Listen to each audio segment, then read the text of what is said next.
Welcome students, I hope you all are good. This is Sanju Vahid and today I am again here with a new topic, that is thermocouples. Dear students, I am sure you have learned about thermocouples in your previous classes. To understand thermocouples, first of all you should know what is heat. Dear students, to understand heat, you all need to take two conducting bodies having different temperature. One with high temperature and the other one with low temperature. Now bring these two bodies towards each other and connect them. You will see the hot part of the body will start cooling, and or you can say the hot part of the body will decrease the temperature and cold part of the body will increase its temperature. Actually जो hot part है वहाँ से heat energy transfer होना शुरू हो गई है किसमें, कोल्ड पार्ट में. तो ये टेम्परेचर डिफरेंस की वजह से एनर्जी का ट्रांसफ़र है, इसे हम क्या बोलते हैं, heat. Basically same phenomenon we use in thermocouples. Here you can see there is a galvanometer and two wires are connected with this galvanometer. Now you heat one wire or one terminal of the wire. Then you will see, आप एक terminal को अगर आप heat करेंगे दूसरे को आपने as it is रहने देना है. Then you will see the galvanometer shows deflection. अब जब आप इसको हीट करेंगे यहाँ से इलेक्ट्रॉन्स फ्लो करना शुरू हो जाएगी. जब इलेक्ट्रॉन यहाँ से फ्लो करेंगे तो इलेक्ट्रॉन्स के फ्लो की वजह से यहाँ पे क्या होगा, इलेक्ट्रॉन्स मूव करेंगे और यहाँ पे गैल्वेनोमीटर डिफ्लेक्शन शो करेगा. डियर स्टूडेंट्स, यहाँ पे टेम्परेचर डिफरेंस की वजह से हीट ट्रांसफ़र होती है और heat transfer flow of electrons की वजह से होती है. And you know when there will be flow of electron there will be current. So same basically happens over here. This whole procedure और whole setup is called the thermocouples. Okay, now here I have mentioned some related properties of thermocouples. The first one, in thermocouples heat energy is directly converted into electrical energy.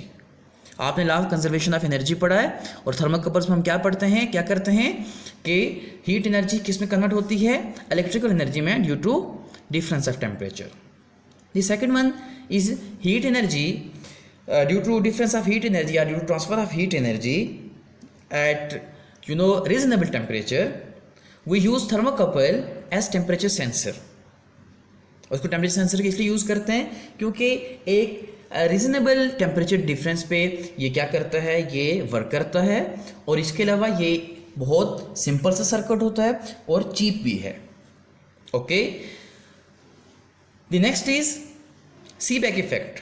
Dear students, ये जो हमने सारा पढ़ा कि आपके पास temperature difference होगा, उसकी वजह से हीट ट्रांसफर होगी, इलेक्ट्रॉन्स का फ्लो होगा और as a result current generate होगा. This whole phenomenon is called Seebeck effect. In your book page number 88, the related material for the Seebeck effect is available. You can read it from your book. The next one is thermoelectric EMF. जब आपके पास temperature difference की वजह से electrons flow करते हैं और आपको ये भी पता है कि इलेक्ट्रॉन्स हमेशा उस वक्त फ्लो करेंगे जब पोटेंशियल डिफरेंस होगा. तो एक्चुअली अब एक तरफ आपने क्या कर दिया, टेम्परेचर बढ़ा दिया, दूसरी तरफ टेम्परेचर कम कर दिया, तो यहाँ पे भी पोटेंशियल डिफरेंस क्रिएट हो जाएगा. So this potential difference is called thermo electric EMF and it is the function of temperature gradient. Means कि टेम्परेचर डिफरेंस जो है ये उस पर डिपेंड करता है. ये टेम्परेचर आप किसके साथ जितना टेम्परेचर आप बढ़ाते जाएंगे इतना ज़्यादा EMF आपके पास होगा. यहाँ पे इसकी मैथमेटिकल रिलेशन मैंने लिखा है, epsilon is equal to alpha t plus 1/2 beta t square. Here t is the temperature और अल्फा और बीटा आपके पास क्या आ जाता है, अल्फा और बीटा आपके पास कोफिशिएंट हैं एंड इट्स वैल्यू कांस्टेंट होती है और ये डिपेंड करती है मटेरियल की नेचर पे कि जो आप वहाँ पे वो जो वायर्स हैं या जो भी आप मटेरियल यूज़ कर रहे हैं वो किस तरह का है.